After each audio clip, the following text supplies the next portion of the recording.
আসসালামু আলাইকুম প্রিয় দর্শক, অন্য মঞ্চের আলাপ চাইতায় আপনাদের সকলকে আমন্ত্রণ জানাচ্ছি। I have a plan for the people, for the country. কে বলেছিল এ কথা? তারু সাহেব। কি কথা? সবার আগে বাংলাদেশ, সবার আগে বাংলাদেশের মানুষ। I have a plan for the people, for the country. তার কি প্ল্যান দেখবেন না? দেখবেন তার প্ল্যান আমি দেখাচ্ছি। তার আগে একটা কথা আমার মনে পড়ছে।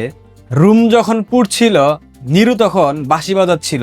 আর বাংলাদেশ যখন ধ্বংস হচ্ছিল, তারও তখন সিনেমা হলে বসে সিনেমা দেখছিল। বাংলাদেশ এমন প্রধানমন্ত্রী আপনারা প্রত্যাশা করেছিলেন? আহারে বাংলাদেশের মানুষ, এমন প্রধানমন্ত্রী আপনারা পাবেন কখনো স্বপ্নেও ভেবেছিলেন? হাইরে বাংলাদেশের মানুষ, কি চাইলেন কি পাইলেন, এটা ভেবেই অনেক হতাশা কাজ করতেছে। দেশে হামের যে প্রাদুর্ভাব, যেটা মহামারী আকার ধারণ করেছে, শত শত শিশু টিকার অভাবে মৃত্যুবরণ করছে। আজও বাংলাদেশে অসংখ্য শিশু মৃত্যুর ঘটনা ঘটেছে। জ্বালানি সংকট, পাম্পে পেট্রোল নাই, ডিজেল নাই, অকটেন নাই, গাড়ি ঘোড়া ঠিক মতো চলছে না।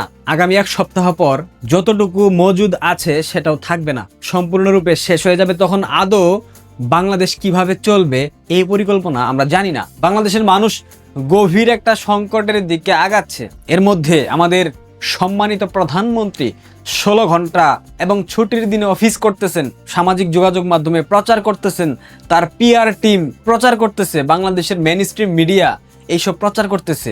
আর আমাদের প্রধানমন্ত্রী, আমাদের প্রধানমন্ত্রী, আহারে কি প্রধানমন্ত্রী পাইলাম! এক জন্মের ভাগ্য, দুঃখিত 7 জন্মের ভাগ্য। এমন প্রধানমন্ত্রী পাইছি যেখানে শিশু মৃত্যুর ঘটনা ঘটতেছে, যেখানে পেট্রোলের জন্য, অকটেনের জন্য হাহাকার সৃষ্টি হয়েছে, যেখানে দ্রব্যমূল্যের ঊর্ধ্বগতি, যেখানে আইনের শাসন নাই, যেখানে আইন শৃঙ্খলা অনুপস্থিত, যেখানে বাংলাদেশের মানুষ তাদের জীবন ব্যয় মেটাতে গিয়ে হিমশিম খাচ্ছে, যেখানে রাস্তায় যানজট মোকাবেলা করা সম্ভব হচ্ছে না, যেখানে বাংলাদেশের প্রত্যেকটা সেক্টর বিপর্যস্ত হয়ে পড়েছে, যেখানে বাংলাদেশের মানুষ তাদের দৈনন্দিন জীবনের চলার জন্য যে ধরনের প্রস্তুতি প্রয়োজন কিংবা যে ধরনের সামগ্রী প্রয়োজন সেটা খুঁজে পাচ্ছে না, সেই সময় আমাদের মাননীয় প্রধানমন্ত্রী তারু সাহেব সিনেমা হলে যাচ্ছেন বনলতা এক্সপ্রেস সিনেমা দেখতে। তাহারির একটা ডায়লগ মনে পড়তেছে, আই হায় আই হায়। এই সিচুয়েশনে এসে যেখানে একজন রাষ্ট্রপ্রধান হিসেবে তার বোর্ড মিটিং এ থাকার কথা, সর্বদলীয় বৈঠক করার কথা, আইন শৃঙ্খলা রক্ষাকারী বাহিনী থেকে ব্যবসায়িক সিন্ডিকেট যারা আছে তাদের সাথে কথা বলা উচিত, এবং বাংলাদেশ যেন অল্প ব্যয়ে বিভিন্ন প্রান্ত থেকে তেল ক্রয় করতে পারে, বিশেষ করে রাশিয়া থেকে তেল ক্রয় করতে পারে, যাতে তেলের সংকট মোকাবেলা করা সম্ভব হয়। সেই সব কিছু না করে মার্কিন যুক্তরাষ্ট্রের কাছে চিঠি দিচ্ছে। মার্কিন যুক্তরাষ্ট্র মানা করে দিচ্ছে রাশিয়া থেকে কোনো প্রকার জ্বালানি ক্রয় করা যাবে না। এর মধ্যে প্রতিবেশী বন্ধু রাষ্ট্র ভারত তো বলেই দিয়েছে আর সহায়তা করবে না, যথেষ্ট ডিজেল তারা সরবরাহ করেছে। হ্যাঁ, অনেকে বলবেন ভারত তো টাকার বিনিময়ে তেল দিচ্ছে, টাকা ছাড়া তো দিচ্ছে না। তো ভাই লোক, আপনারা আপনাদের প্রিয় রাষ্ট্র, আপনাদের বাপদাদাদের মাতৃভূমি, বাপদাদাদের পৈতৃক সম্পত্তি যেখানে আছে, পাকিস্তানকে বলেন না অর্থের বিনিময়ে তারা বাংলাদেশকে ডিজেল দেবে।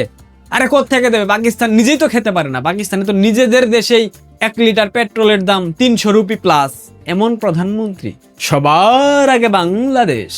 আহারে প্রধানমন্ত্রী সাহেব, আপনাকে দেখে মাঝে মধ্যে হাসি পায়। পৃথিবীতে প্রত্যেকটা মানুষকে সৃষ্টিকর্তা লজ্জা শরম দিয়ে পাঠায়, আপনার মধ্যে লজ্জা শরমের কিঞ্চিত অংশটুকুও নাই। এই জন্যই বললাম, বাংলাদেশ যখন ধ্বংস হচ্ছিল, তারও তখন সিনেমা হলে বসে বসে তার একমাত্র কন্যার সাথে সিনেমা দেখছিল। আচ্ছা, বাংলাদেশে তো বিদ্যুৎ সংকট দেখা দিচ্ছে, তাই না? বাংলাদেশের সকল শিক্ষা প্রতিষ্ঠান, স্কুল কলেজের ক্লাস অনলাইনে হবে, বাসায় বসে শিক্ষার্থীরা ক্লাস করবে, যেমনটা আমরা করোনাকালীন সময়ে দেখেছিলাম। এমন ঘোষণা তো শিক্ষামন্ত্রী জুকার মিলন সাহেব দিয়েছেন, তাই না? খুব শীঘ্রই হয়তো বা সেটা বাস্তবায়ন করা হবে। তাহলে এই যে সিনেমা হলে গিয়ে এক্সট্রা বেনিফিট নিয়ে তিনি সিনেমা দেখলেন, এখন বিদ্যুৎ খরচ হচ্ছে না, বাংলাদেশের সিনেমা হলগুলা কি বন্ধ করে দেওয়া যায় না? বিদ্যুৎ তো সংকট, বিয়ে বাড়িতে লাইটিং করা যাবে না, সন্ধ্যা 6টার পর অফিস শপিং মল চালানো যাবে না। সেই 2001 থেকে 2006 সালের টেক ব্যাক বাংলাদেশে ফিরে গেছি। তৎকালীন সময়ে জনাব তারেক রহমান বলেছিলেন, একই সাথে শপিং মল এবং বাসা বাড়িতে এবং শিল্প প্রতিষ্ঠানে আমরা বিদ্যুৎ সরবরাহ করতে পারবো না। সেই বাংলাদেশকে বিগত 15 বছরের শাসনামলে প্রধানমন্ত্রী বঙ্গবন্ধু কন্যা শেখ হাসিনা 30,000 মেগাওয়াট বিদ্যুৎ উৎপাদন ক্ষম দেশে পরিণত করেছিলেন। দুঃখিত, 29,000 মেগাওয়াট। বাংলাদেশ 15 বছরে এভাবে সংকট কখনো হয়েছিল? ইউক্রেন রাশিয়ার যুদ্ধে শেখ হাসিনা সংকট মোকাবেলা করেন নাই? করেছেন। আহারে সোনার বাংলাদেশের সোনার মানুষ, মাথার লক্ষ্মীকে কিভাবে পায়ে ঠেলে দিতে হয় এটা আপনাদের থেকে পৃথিবীর প্রত্যেকটা জাতির শেখা উচিত। আপনারা এইটাই ডিজার্ভ করেন। তারেক রহমান, আগে ছিল খাম্বা, ছিল না বিদ্যুৎ, এখন আছে পাম্প, নেই কোনো জ্বালানি। বিশ্বাস করেন, অনেক শান্তি পাইতেছি। বাংলাদেশের মানুষের উপলব্ধির প্রয়োজন ছিল তারেক রহমান ঠিক কতটা সফল হতে পারে। I have a plan for the people, for my country, this is plan. Cinema হলে বসে সিনেমা দেখবে বাংলাদেশের মানুষ, পেট্রোল, ডিজেল, খাবার, বিদ্যুতের অভাবে নাকে তেল দিয়ে ঘুম দেবে। ইনকিলাব, ইনকিলাব জিন্দাবাদ।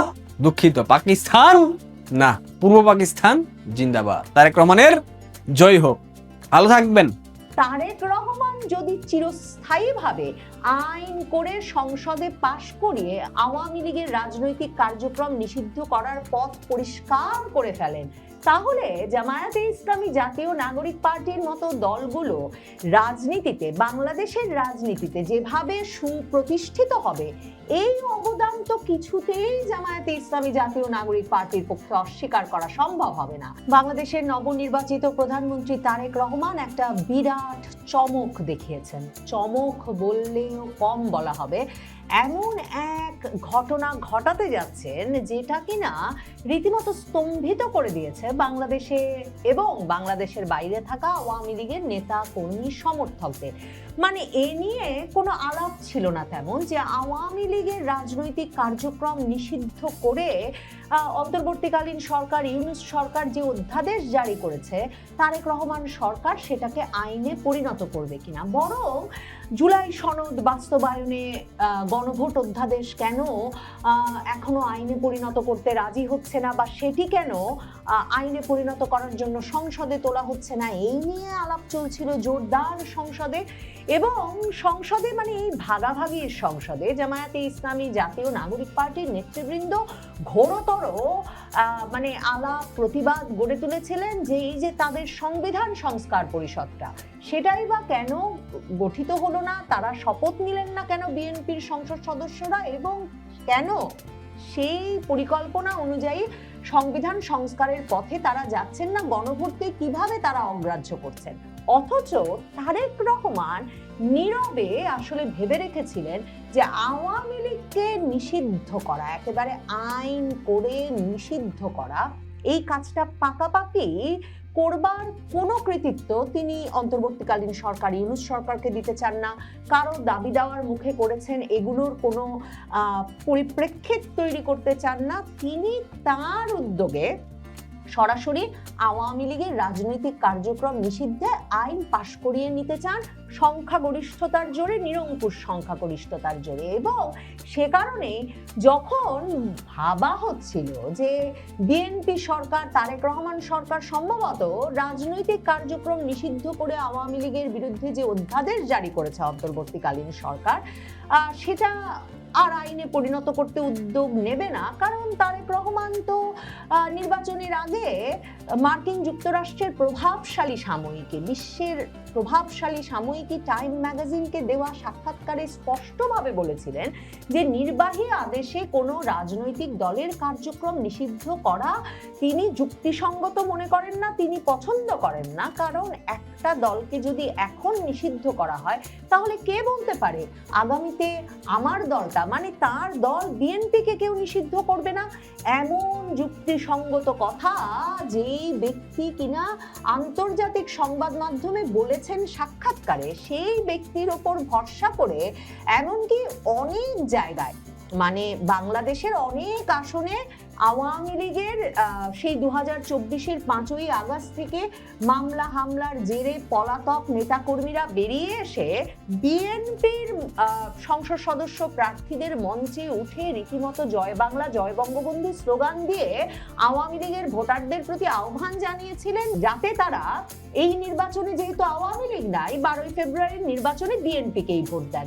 মির্জা ফখরুল ইসলাম আলমগীর সহ বিএনপির নেতাদের একটা বিরাট অংশ মূলত তাদের নির্বাচনী প্রচারণায় এটা বলে প্রচার করেছিলেন যে তারা সব এলাকায় আওয়ামী লীগের নেতা কর্মী যাদের বিরুদ্ধে কোনো সঠিক মামলা নাই, যারা সরাসরি কোনো অপরাধের সঙ্গে জড়িত না, যাদেরকে ভুয়া জুলাই হত্যা মামলায় জড়িয়ে ফেলা হয়েছে, তাদের বিরুদ্ধে মামলা মোকদ্দমা তুলে নেওয়ার ব্যবস্থা করবেন এবং শান্তিপূর্ণভাবে তারা যাতে আবার এলাকায় বাস করতে পারেন সে ব্যবস্থা করবে। এমনকি জামায়াতে ইসলামী জাতীয় নাগরিক পার্টির নেতৃবৃন্দ প্রকাশ্যে কথা বলতে থাকেন যে বিএনপি আওয়ামী লীগের ভোটে এই নিরঙ্কুশ সংখ্যাগরিষ্ঠতা পাওয়া নিশ্চিত করছে। অথচ তারেক রহমানের পরিকল্পনা ছিল অন্য। তারেক রহমান দেশে ফিরেই 25শে ডিসেম্বর বলেছিলেন কিন্তু আই হ্যাভ আ প্ল্যান। কাজেই তার পরিকল্পনাটা ছিল যে তিনি আসবেন, এসে তিনি এই ধরনের কথাবার্তা বলবেন, যেমন নির্বাচনে জেতার পরেও তো তিনি রয়টার্সকে দেওয়া সাক্ষাৎকারে বলেছেন যে শেখ হাসিনার পুত্রকন্যারাও নির্বাচনে বা রাজনীতিতে ফিরতে পারবেন কিনা সেটা জনগণ ঠিক করবে। তিনি মনে করেন জনগণ যাকেই চাইবে তারই রাজনীতি করার অধিকার আছে। কিন্তু তারেক রহমানের প্ল্যান ছিল, তার আই হ্যাভ আ প্ল্যানের অংশ ছিল যে তিনি যখন নির্বাচিত হয়ে ক্ষমতায় আসবেন তারপর নিরঙ্কুশ সংখ্যাগরিষ্ঠতার জেরে একদিকে যেমন এই যে জামায়াতে ইসলামী জাতীয় নাগরিক পার্টির আবদার মতো তিনি জুলাই সনদ পাশ করবেন না, গণভোট অধ্যাদেশ পাশ করবেন না, গণভোটকে পাত্তা দিয়ে জাতীয় নাগরিক পার্টি জামায়াতে ইসলামের কথা মতো সংস্কার করবেন না, অন্যদিকে তিনি এমন সংস্কার সাধন করবেন সে যেসব অধ্যাদেশকে তিনি আইনে পরিণত করবেন তাতে শেষ পর্যন্ত জামায়াতে ইসলামী জাতীয় নাগরিক পার্টিরও আর মুখ থাকবে না যে তারা সংসদে বা সংসদের বাইরে আন্দোলন গড়ে তুলে বলবে যে কই আমাদের ইচ্ছামতো সংস্কার তো হলো না। কারণ জামায়াতে ইসলামী জাতীয় নাগরিক পার্টির আজকের রাজনৈতিক অবস্থানের মানে 70টার বেশি আসন পেয়েছে জামায়াতের জোট, 11 দলীয় জোট। এই যে শক্তিশালী রাজনৈতিক অবস্থান সেটা একমাত্র তৈরি করা গেছে আওয়ামী লীগের রাজনৈতিক কার্যক্রম নিষিদ্ধ করে তাকে নির্বাচনের বাইরে রাখার মাধ্যমে। এখন তারেক রহমান যদি চিরস্থায়ীভাবে আইন করে সংসদে পাশ করিয়ে আওয়ামী লীগের রাজনৈতিক কার্যক্রম নিষিদ্ধ করার পথ পরিষ্কার করে ফেলেন, তাহলে জামায়াতে ইসলামী জাতীয় নাগরিক পার্টির মতো দলগুলো রাজনীতিতে, বাংলাদেশের রাজনীতিতে যেভাবে সুপ্রতিষ্ঠিত হবে এই অবদান তো কিছুতেই জামায়াতে ইসলামী জাতীয় নাগরিক পার্টির পক্ষে অস্বীকার করা সম্ভব হবে না। এবং সেই প্রশংসা যখন পুরোপুরিভাবে তারেক রহমানকেই দিতে হবে, কারণ তারেক রহমান আগেই বলেছিলেন নির্বাহী আদেশের মাধ্যমে রাজনৈতিক কার্যক্রম নিষিদ্ধ করা তিনি যুক্তিসঙ্গত মনে করেন না। কিন্তু সংসদ, একটা নির্বাচিত সংসদ হোক না, ভাগাভাগির সংসদ হোক না, সেই সংসদকে নির্বাচিত করার আগেই অধ্যাদেশের মাধ্যমে একটা বৃহত্তম রাজনৈতিক দলকে বাইরে রেখে তারপর নির্বাচনটা করে এমন একটা সাজানো গোছানো সংসদ তৈরি করতে হয়েছে। কিন্তু সেই সংসদের মাধ্যমে আইন পাশ করিয়ে একবার যদি আওয়ামী লীগকে নিষিদ্ধ করা যায় এবং সেই নিষিদ্ধ আইনের সঙ্গে নাকি আবার আওয়ামী লীগ করলে শাস্তিমূলক ব্যবস্থার বিধানও যুক্ত রাখা হচ্ছে, তাহলে মানে ওই যে এলাকায় এলাকায় যেই নেতা কর্মী সমর্থকদের প্রতিশ্রুতি দেওয়া হয়েছে যে ভুয়া মামলায় যাতে আপনাদের হয়রানি না করা হয় আমরা দেখব, ঢালাও জুলাই হত্যা মামলায় যাতে আপনাদেরকে দিনের পর দিন জেলে থাকতে না হয় দেখব, তারা যদি এখন দলে দলে এসে বিএনপি, জামায়াতে ইসলামী বা জাতীয় নাগরিক পার্টিতে যোগ না দেয় তাহলে এই ব্যক্তিদের পক্ষে তো এলাকায় কেন পুরো বাংলাদেশেই টিকে থাকা সম্ভব হবে না, কারণ তারা একটা শাস্তিযোগ্য নিষিদ্ধ দলের সদস্য হিসেবে, সমর্থক হিসেবে, নেতাকর্মী হিসেবে বিবেচিত হবে। শেখ হাসিনা এই নির্দেশনা দিচ্ছিলেন যে আপনারা দলে দলে এখন জেলায় জেলায় গিয়ে, শহরে শহরে গিয়ে আওয়ামী লীগের কার্যালয়গুলো খুলুন, ওইসব কার্যালয়ে বসতে শুরু করুন, স্থানীয় নির্বাচনে প্রতিদ্বন্দ্বিতা করার পথ বের করুন, কারণ ওই অন্তর্বর্তীকালীন সরকার একটা নিষিদ্ধ সরকার, অসাংবিধানিক সরকার, অবৈধ সরকার। ওই সরকার কোন অধ্যাদেশের মাধ্যমে আওয়ামী লীগ নিষিদ্ধ করেছে ওটাকে পাত্তা দেওয়ার কোনো প্রয়োজন নাই। এবং সেই জোরের ওপর ভিত্তি করে। কিন্তু তারেক রহমান সরকারকে পরখ করে দেখছিলেন আওয়ামী লীগের নেতাকর্মীরা সারা বাংলাদেশ জুড়ে, মানে প্রায় 40টির মতো কার্যালয় তারা খুলেছেন। সেটা যেমন আমার দেশ পত্রিকাতেই দেখেছি, আর ছবি তো দেখেছি। সারা বাংলাদেশে এই আওয়ামী লীগ নেতাকর্মীরা বার কাউন্সিল নির্বাচন থেকে শুরু করে স্থানীয় নির্বাচনে কি করে যুক্ত হওয়া যায় সেসবের নানা রকম প্রচেষ্টাও নেওয়া শুরু করেছিলেন। কিন্তু এখন এই যে মানে এর মধ্যে 7ই মার্চে তারেক রহমান সরকার গ্রেফতার করেছে বটে, 32 নম্বরে সাধারণ নারী পুরুষ ফুল দিতে যাচ্ছে কেন, তাদেরকে গ্রেফতার করে সন্ত্রাস বিরোধী আইনে মামলা দেওয়া হয়েছে। 7ই মার্চের ভাষণ ছাড়ার অপরাধে ঢাকা বিশ্ববিদ্যালয়ের ছাত্রছাত্রীদের গ্রেফতার করা হয়েছে, মামলা দেওয়া হয়েছে। এসব সত্যি বটে, কিন্তু অন্যদিকে আবার ওই যে কার্যালয়গুলো খুলতে দিচ্ছিল, নানা জায়গায় ছাড় দিচ্ছিল, আবার মানে এক রকমের সুতা টেনে ধরছিল। এতে মনে করা হচ্ছিল যে তারেক রহমান সরকার হয়তো মানে আওয়ামী লীগকে ছাড় দেবেন, কিন্তু তারা যাতে মহাসমারোহে রাজনৈতিক ময়দানে না আসতে পারেন সেই সুতাটাও ধরে রাখবেন। কিন্তু এভাবে যে একেবারে আইন করে আওয়ামী লীগের রাজনৈতিক কার্যক্রম নিষিদ্ধ করে ফেলার উদ্যোগ নেবে তারেক রহমান সরকার, সে বিষয়ে কারো কোনো প্রস্তুতি ছিল না। এবং এখন আওয়ামী লীগকে একেবারে নতুন করে ভাবতে হবে। মানে তারেক রহমান তো ভারত, যুক্তরাষ্ট্র, বাংলাদেশ সেনাবাহিনী সহ অত্যন্ত শক্তিশালী কয়েকটি পক্ষকে রীতিমতো নানা রকম প্রতিশ্রুতি দিয়ে তবে বাংলাদেশের রাজনীতিতে নির্বাচনের আগে আগে তার মা যখন মৃত্যুশয্যায় একেবারে ডিসেম্বরের শুরুতে এই সিদ্ধান্ত জানাতে পারলেন যে তিনি আসলে দেশে ফিরতে পারবেন নির্বাচনের তফসিল ঘোষণার পরে। তার আগে পর্যন্ত তার দেশে আসার কিছু ঠিক ঠিকানা ছিল না। কাজেই তখনও মনে করা হয়েছিল এই যে ভারতের অতি উৎসাহ তারেক রহমানকে সমর্থন দিতে, তার একটা বড় কারণ এই যে তারেক রহমানের সঙ্গে তাদের এই বোঝাপড়াটা হয়ে গেছে যে তারেক রহমান সরকার আসবে, বিএনপি সরকার ক্ষমতায় আসবে এবং এসে তারা আওয়ামী লীগের ওপর থেকে নিষেধাজ্ঞার যে কঠোর ব্যবস্থা সেটাকে ধীরে ধীরে শিথিল করবে এবং আওয়ামী লীগ রাজনৈতিক কার্যক্রমে ঢুকবে, বাংলাদেশের রাজনীতিতে একটা ভারসাম্য আসবে।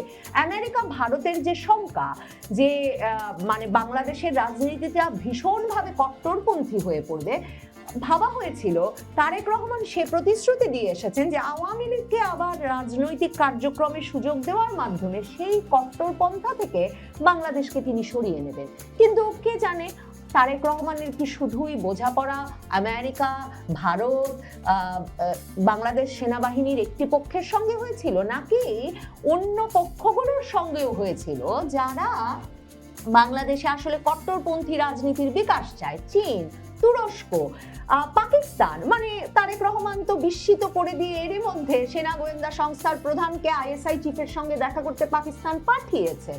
তারেক রহমানকে চীনের কাছ থেকে সরাতে মার্কিন যুক্তরাষ্ট্রের আবারও বিশেষভাবে নানা রকম ইঙ্গিতপূর্ণ ধমক এবং হুমকি দিতে তো হচ্ছে। কাজেই তারেক রহমান কার তরফে খেলতে চাইছেন কে বলতে পারে। জামায়াতে ইসলামী এবং জাতীয় নাগরিক পার্টি শুধুই এতে সন্তুষ্ট থাকে কিনা এখন আসলে এর উপরেও হয়তো অনেক কিছু নির্ভর করবে। আওয়ামী লীগ কি ভিন্ন নামে ফিরবে?